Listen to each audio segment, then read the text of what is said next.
El Real Madrid rechaza solicitudes para que el nombre de pila de Franco Mastantuono aparezca en camisetas por la referencia al brutal dictador español. El nuevo fichaje del Real Madrid, Franco Mastantuono, ha sido un éxito instantáneo con los aficionados, pero no podrán obtener su nombre de pila en sus camisetas. El Real Madrid está impidiendo a los aficionados personalizar las camisetas oficiales del club con el nombre de Franco, debido a su asociación con el exdictador español Francisco Franco, según un informe de ABC. El problema afecta al nuevo fichaje Mastantuono, cuya camiseta se ha vuelto muy solicitada tras su reciente debut. Los aficionados que intentan imprimir el nombre de pila del joven de 18 años en el sitio web oficial del club se encuentran con un mensaje que dice: «Nuestra política de personalización no permite el uso de este nombre». La decisión del club ha causado sorpresa y críticas entre los aficionados, particularmente porque la política parece aplicarse de manera inconsistente. El informe encontró que mientras Franco y Hitler están prohibidos, otros nombres controvertidos como Mussolini y Stalin son permitidos en la tienda del club. El sistema también bloquea selectivamente los nombres de jugadores rivales, con Robert Lewandowski del Barcelona y Antoine Griezmann del Atlético de Madrid prohibidos, mientras que otros como Rafinha están permitidos. Con 18 años y 5 días, Mastantuono se convirtió en el tercer jugador extranjero más joven en debutar oficialmente con el Real Madrid cuando apareció contra Osasuna en el primer día de la temporada de la Liga.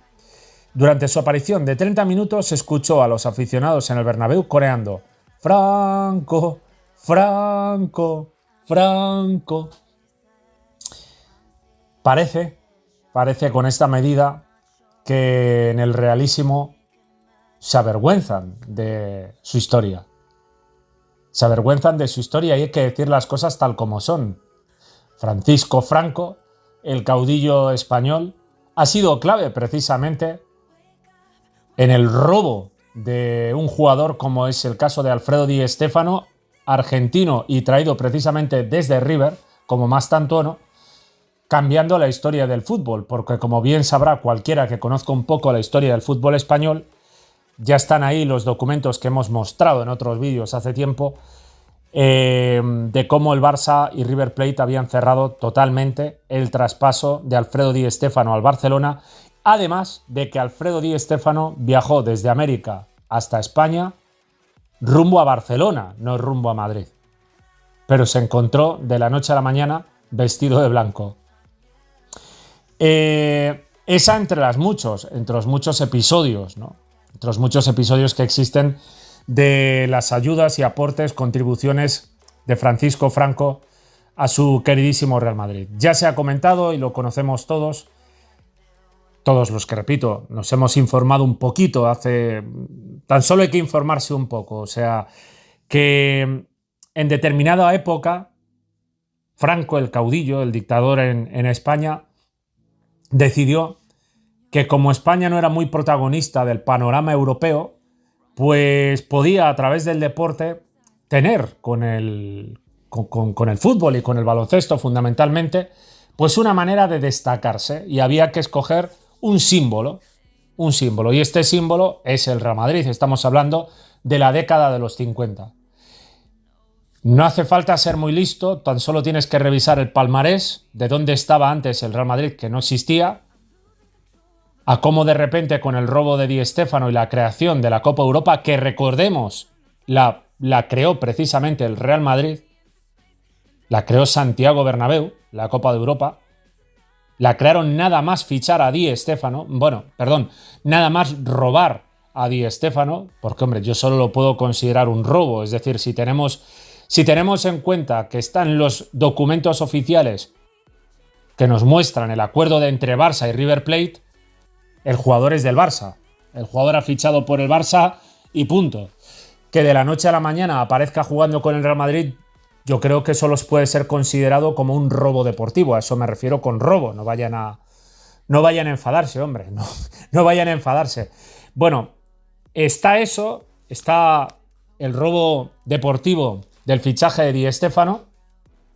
Está en ese mismo instante la creación de la Copa Europa a través de Santiago Bernabéu, buen amigo del dictador y caudillo Francisco Franco, y hay un elemento que siempre comento y que se comenta poquísimo, como es el caso del básquet, Raimundo Saporta, podéis buscarlo en cualquier lado, Raimundo Saporta y Franco, lo podéis poner en cualquier parte, búscalo donde quieras, si no me crees, lo digo. Pero que lo que te estoy contando es verdad. Pregúntale a quien quieras, búscalo donde quieras. Raimundo Saporta era todavía más. Raimundo Saporta no era solo amigo, tipo Bernabéu, de Francisco Franco, al parecer. Yo no estuve allí, pero es lo que los informes de la época es lo que dicen. Raimundo Saporta directamente era, vamos a decir, mano derecha de Francisco Franco en lo que a deporte se refiere al... tú mira en el básquet el palmarés del Real Madrid. Míralo, ve a 1950, ve a 1950 y verás cómo ganaron 21 de las primeras 22 ligas de baloncesto. Un club que no existía, que no pintaba nada en el deporte. Entonces se escogió que el equipo de la capital no podía ser el Atlético Aviación, porque claro, ese nombre, quizás si se hubiera llamado de otra manera y hubiera puesto el nombre Madrid, quizás hoy el Atlético de Madrid sería nuestro rival y sería quien más títulos tuviera en ligas y en copas de Europa. Quizás no, seguro. Cometieron el error de llamarlo Atlético Aviación y no tener el nombre en negrita de Madrid. Entonces, pues claro, había que crear uno. Y el orgullo patrio, el orgullo de, oye, no vamos a tener algo aquí de lo que sentirnos orgullosos, de ser un campeón europeo, de mira cuántos títulos, pues fue escogido así el Real Madrid. Puedes buscarlo en cualquier parte, que Franco utilizó al Real Madrid para esto. Puedes verlo en cualquier lado. En cualquier lado, no es que me lo esté inventando yo, en cualquier lado lo puedes ver. Entonces, así como puedes ver la persecución al Barça, la persecución a Gamper, el presidente Suñol y tantas otras historias relacionadas con la política y el deporte. Pero bueno, tristes historias, ¿no? Entonces parece que algunos se avergüenzan de su historia. Porque ¿por qué no le pueden poner Franco, hombre? Es el nombre del chaval, se llama así. Yo pienso, no sé, no sé hasta, creo, estoy casi seguro que el apellido Mastantuono, bueno, casi seguro no, en Italia es un apellido italiano, eso seguro, pero no sé si el padre o el abuelo paterno o quién de la familia de Mastantuono, pues proceden de Italia. El nombre de Franco es bastante común, en Italia, por ejemplo, tenía un tío que se llama Francesco y le llamamos Franco.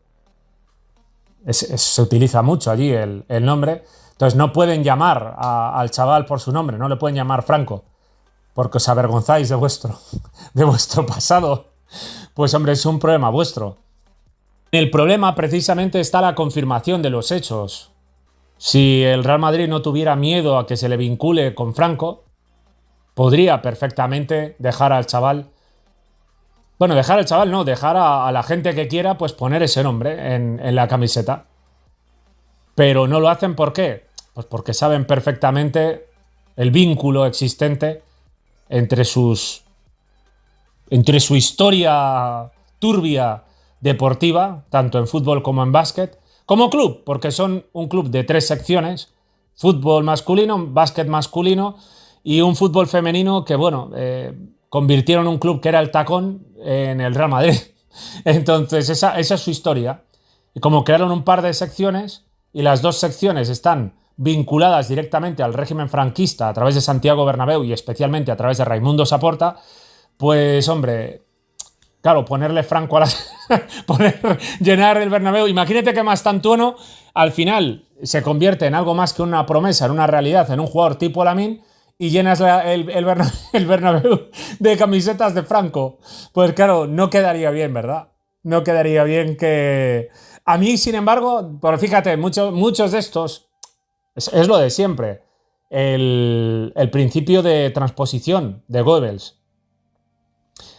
Te roban arbitralmente, como el otro día con el pisotón de Mbappé a Juan Cruz convertido en penalti, te roban arbitralmente e intentan decir ellos mismos que no, nos están perjudicando, al que ayudan es al Barça. O sea, pasa A y ellos dicen que es B. a pesar de que todo el mundo está viendo que es A. Tienen a Carlos Martínez, Maldonado y Álvaro Benito, 3 madridistas recalcitrantes, 2 de ellos madrileños, Carlos Martínez y Julio Maldonado, el otro de Salamanca y canterano del Madrid, Álvaro Benito, y exjugador del primer equipo del Real Madrid. Reconocido madridista y entrenador del filial durante un tiempo, de los juveniles, si no recuerdo mal. Y te intentan decir que no, qué mal, buah, menudos comentarios antimadridistas, tal. Te intentan convencer, un día de estos nos van a decir que Guti es del Barça. Te intentan convencer, pues esto es lo mismo, te intentan decir que Franco que fue culé. Ellos no tienen ningún tipo de rubor cuando dicen y hacen ese tipo de cosas. Ningún tipo es como en plan ya la norma de decir, que me estás acusando de que los árbitros nos ayudan, pues yo os voy a decir lo mismo al revés, ¿eh? Pues nada, que me dijiste lo de Plaza, pues Negreira, pues me dijiste tal. Lo de Negreira, por cierto, insisto, a ver, yo estoy deseando que coja recorrido esto para que se hable de la administración desleal. Negreira, yo cada vez que habláis de Negreira digo, sí, estoy totalmente de acuerdo con vosotros. Yo quiero que se aclare porque el Barça, que ha sido víctima de todo esto, nunca ha sido ayudado, como todo el mundo puede ver en los vídeos que hemos subido, con atracos sistemáticos arbitrales en todo el periodo Negreira. Quien se pregunta, ¿qué pruebas? Vas aquí, mira, en la descripción del vídeo, perfil de Instagram, entras a mi perfil de Instagram, vas a la zona historias, robos Negreira, y tienes más de 50 vídeos con no imágenes dudosas de, bueno, esto no sé yo, tal, fueras de juego que no lo eran por 2 metros, balones que entraron en la portería 57 centímetros, etc. de atracos en la época de Negreira al Barça, penaltis que fueron 1 metro dentro del área y se señalaban fuera. Eso en los arbitrajes en la época de Negreira. Lo que sí se investiga, como ha dejado caer ya Miguel Galán también, y en su momento Emilio Cortés, catedrático en Derecho Penal, invitado a la cadena COPE para hablar del tema de Negreira, era que todos los indicios llevan a pensar en una administración desleal, es decir, en que alguien o algunos hayan metido la mano en la caja del Barça para caprichos personales, aprovechándose que eran micropagos, que evidentemente a lo largo del tiempo, 17 años, se convirtieron en 7 o 8 millones de euros, y que evidentemente, pues mano por aquí, mano para allá, esto para mí, esto para ti, pues hemos sacado de Strangis dinero del Barça y por supuesto yo quiero que esto se aclare. Ahora, corrupción deportiva, aquí la única corrupción deportiva que sabes que hay perfectamente es coger y un jugador que viajaba a Barcelona desde América en una época donde no había ni teléfono. Bueno, perdón, teléfono sí que había, pues con todos los respetos, se me va un poco la olla. En una época donde, desde luego, tienes que entender que no existía Internet, tienes que entender que no existía la globalización, tienes que entender que en 1950, en la década de los 50, pues existía teléfono el justito, teléfono el justito y que funcionaba bien dentro del país. Yo me acuerdo, por ejemplo, cuando querían llamar a Italia, mi padre, cuando yo era pequeño, que tenía unos problemas tremendos y salía el típico pitidito por llamada internacional. No es como ahora, que ahora coges con el móvil y llamas tú, ¿qué con el móvil? Ahora coges y tienes llamadas por Skype, gratis, y va una maravilla. La gente, quieras que no, a través de la normalización se olvida de este tipo de cosas y hay que explicarlo, porque algunos se creen que lo de Di Stéfano que es un bulo, que no, que viajaba a Barcelona, que Puskás era amigo de Kubala, y que lo llevaron a Barcelona también, y acabó en Madrid. Acabó en Madrid, que él quería venir a España de Hungría, de Budapest, y acabó en Madrid. Entonces, creo que jugaba en el Ferencváros, si no recuerdo mal. Corríjanme si me equivoco. Bueno, evidentemente esta es la historia. Y el caso de Franco, Mastantuono, nos demuestra, el hecho de que prohíban poner ese nombre nos demuestra cómo no quieren vincular. Ellos ahora te dirán, no, pero fue por las atrocidades que cometió el generalísimo. Bueno, eso es cierto, pero fíjate si es así, ¿por qué precisamente pues eso? Poniendo Mussolini o poniendo Stalin o poniendo otros nombres que se podrían poner, ¿no? Pues no hay problema. Entonces, el caso de Franco es por la asociación que tiene históricamente este señor, el dictador, el generalísimo, el caudillo, Francisco Franco, con el Real Madrid. Que ya hemos comentado aquí que nosotros podemos presumir del 2-6, del 2-5 de la Supercopa, del 18-8 de esta temporada, de goleadas varias, 0-4 con Xavi en el Bernabéu, 0-4 con Luis Enrique en el Bernabéu, 5-1 que les metió Valverde, varios 0-3s. Podemos presumir de goleadas con todo lujo y con toda tranquilidad. Y cuando ellos quieren presumir, ¿sabéis? Hice un vídeo de esto en su momento. Cuando ellos quieren presumir de su máxima goleada al Barça, no pueden hacerlo. No pueden. ¿Sabéis por qué? Porque fue un 11-1. ¿Por qué no están presumiendo de un 11-1 al Barça? ¿Por qué cuando a alguien se le ocurre presumir de eso y no conoce la historia, rápidamente aparece madridistas a decir, hombre, no, pero no hables de eso, tal? Pues porque en ese partido, se dice que las fuerzas del Generalísimo, en aquel momento, entre otras cosas de ese partido, estaban agrediendo desde la grada a los jugadores, escupitajos, piedras, lanzamiento de piedras al portero que no se podía poner bajo palos porque le estaban tirando piedras y tenía que dejarse marcar goles, y que en el descanso los jugadores del Barça quisieron retirarse y les amenazaron pues con todo tipo de cosas que no voy a comentar porque a saber si son ciertas o no, pero evidentemente en una época como aquello me lo creo todo. Me lo creo todo. Entonces, su mayor goleada al Barça es esa. Tirando piedras al portero y pudiendo jugar el partido. Esa es la realidad de la historia del Realísimo. Y la realidad hoy en 2025, cuando se cumplen 50 años del fallecimiento del Generalísimo, es que cuando le quieren poner Franco, no pueden. A pesar de que si vas a Madrid y visitas Madrid, pues parece que tienen varios monumentos allí, ¿no? Para el caudillo. En fin, esta es la historia de cada club. Yo entiendo que cuando uno se hace de un equipo, como por ejemplo yo me hice por los colores del Barça, sigo insistiendo. Tuve suerte, fue un golpe de casualidad. Otros muchos pues dicen, pues a mí me encantaba este jugador y pillé tal, pues puede haber razones variadas. Desde luego uno no conoce la historia y no conoce, ni mucho menos conoce, las vinculaciones políticas y los problemas relacionados, ¿no? Yo no los conocía, no tenía ni idea de nada. Pero luego, claro, una vez te haces del Barça o te haces del Madrid y pasa el tiempo y empiezas a conocer la historia, pues claro, yo entiendo que da cierta vergüenza, ¿no? Da cierta vergüenza. Lo siento. Es como cuando escuchan a gente que les llaman el Real Trampas. Dice, no, tal, ¿por qué me llamas el Real Trampas? Pues oye, deberíais hablar con un poco de respeto.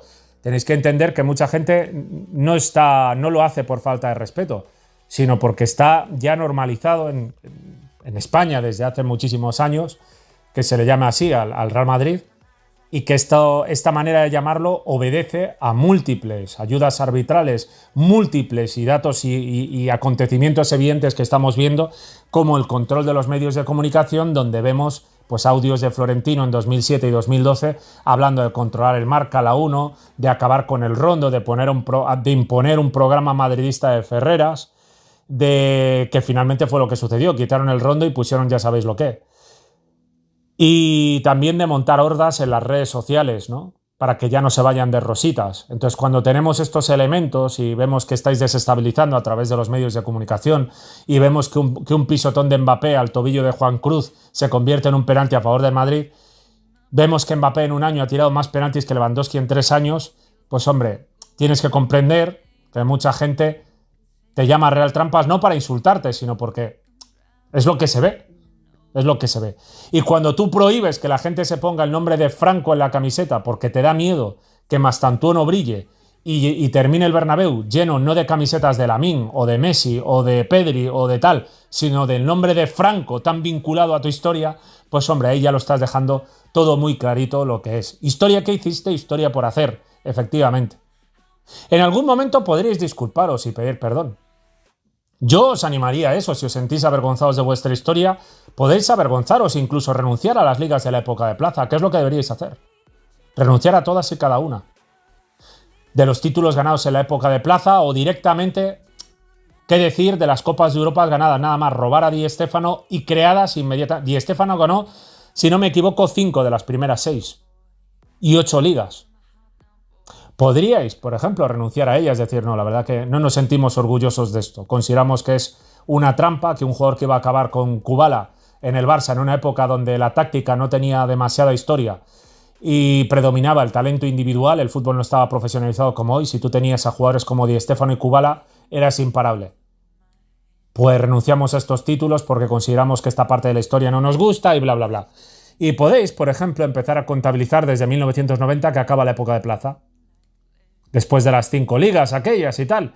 El penalti de Brito Arceo a Polster, 4 metros fuera del área en el Camp Nou, con el Barça-Sevilla, que íbamos ganando 3-1 y acabamos perdiendo 3-4 de lo loco que quedó el equipo con semejante atraco. Pues lo tienes ahí, puedes ver el partido incluso. Creo que en YouTube está el partido completo, si no me equivoco. Y si no está completo hay un resumen grande. Puedes ver el penalti que ha pitado a Polster. Estamos hablando del 88, el 89, no, corregidme si me equivoco, pero por ahí fue. Lo que pasa es que, claro, si renuncias a todo eso, bueno, tienes muchas Champions que has conseguido ganar. Has conseguido ganar 9, ¿no? Has conseguido ganar 9, puedes presumir de esas Champions, a pesar de que tu historia está hecha como está hecha. Tu historia económica y tal depende de eso. Pues, bueno, en realidad no, porque estabas en la quiebra en el 2000 y Aznar vino para salvarte. Entonces, ¿de qué historia vas a presumir? Claro, no sé. Realmente es absurdo. Es mejor que no pidáis disculpas porque si no diríais, ¿cuál es la historia del Real Madrid? Pues mejor me voy a callar, porque la historia del Real Madrid pues no, se ve que no es muy... Mejor no ahondar, ¿no? Mejor no rascar en el tema, ¿verdad? Mejor no rascar. Mejor dejar a la prensa que siga repitiendo, el realísimo, tal, esto, lo otro. No hablemos de lo que pasó con Aznar cuando estabais en la quiebra, robándole... otro robo más, robándole al Barça a Figo, a tu máximo rival, le quitas a su jugador más impactante cuando tú estás en la quiebra y supuestamente casi no puedes fichar. Y al año siguiente debilitas a uno de los equipos más fuertes de Europa quitándole a Zidane. Y al año siguiente fichas a Ronaldo y al siguiente a Beckham. Que bueno, ahí os estamos agradecidos, no porque Beckham fuera un mal jugador. Ya he comentado en otras ocasiones que grandísimo jugador, infravalorado, pero gracias a eso pudimos fichar a Ronaldinho. Gracias, Florentino, gracias. En fin, esta es la historia que hiciste y la historia por hacer es que da miedo. Lo que se nos viene esta temporada da miedo. Pero fíjate, las casualidades de la vida, ¿no? 50 años después del fallecimiento de vuestro gran ídolo, pues ha llegado Franco de nuevo. Dejarle poner a la gente el nombre, que están con la moda ahora de votar a la derecha, ponerle ahí el nombre de Franco. Los siguemodas están ahí todos, con los vídeos de TikTok y tal. Dejarle ahí poner a la gente el nombre de Franco. Joder, ¿No estáis orgullosos de vuestra historia? En fin, también podéis prohibir el nombre de Gil Manzano, de Soto Atraco y tal. Vuestras grandes estrellas. Podéis prohibirlo. En fin, lo dejo aquí. Os animo a que en la caja de comentarios ofrezcáis vuestras impresiones y nos vemos en próximos vídeos. Un saludo. Fíjate, el Barça no tiene por qué prohibir el nombre de nadie. El Barça puede permitir perfectamente que aunque a lo mejor está prohibido, porque precisamente la historia de Cataluña con Franco no es precisamente como para... Bueno, no solo de Cataluña, ni mucho menos. De muchos países, de muchos estados, comunidades autónomas aquí en España. Pero que el Barça podría perfectamente dejar, si llegara a más tanto, dejar que la gente se ponga el nombre de Franco en la camiseta, que no... Nadie vincularía al Barcelona. Por mucho que hagáis el ridículo repitiendo, no, recalificaciones, tal, deja hacer el ridículo. Deja hacer el ridículo. Si te avergüenzas de tu historia, renuncia a los títulos. Renuncia a los títulos, que es lo que tienes que hacer. Pero claro, si renunciaras a los títulos, ¿qué te quedaría? No tienes fútbol, no tienes títulos, ¿qué te quedaría? Ayuso. Ayuso, Almeida, ¿qué te quedaría? Louzán. Tebas. Nos vemos en próximos vídeos. Un saludo. Iba detrás de Ron, no te preocupes, pero Ron no existirá más. Nunca más. Va a ser un programa madridista de Ferrer. La 1, déjame, este no te lo dirá, pero yo te lo digo, va a cambiar totalmente. Metida hay un director que es de los nuestros, vamos, que es Luis Grande. Y entonces ese, vamos, va a acabar con todo ese rollo del rondo, de todo eso se va a acabar, o sea, y todo eso irá bien, ya te lo digo. Entonces no nos queda más que el Marca, hay que coger al Marca, macho, ahora. Porque con el marca y con la televisión española se acabó todo, ya no tienen a nadie, a nadie. Y además a los otros les dará vergüenza ser sol, quedar solo.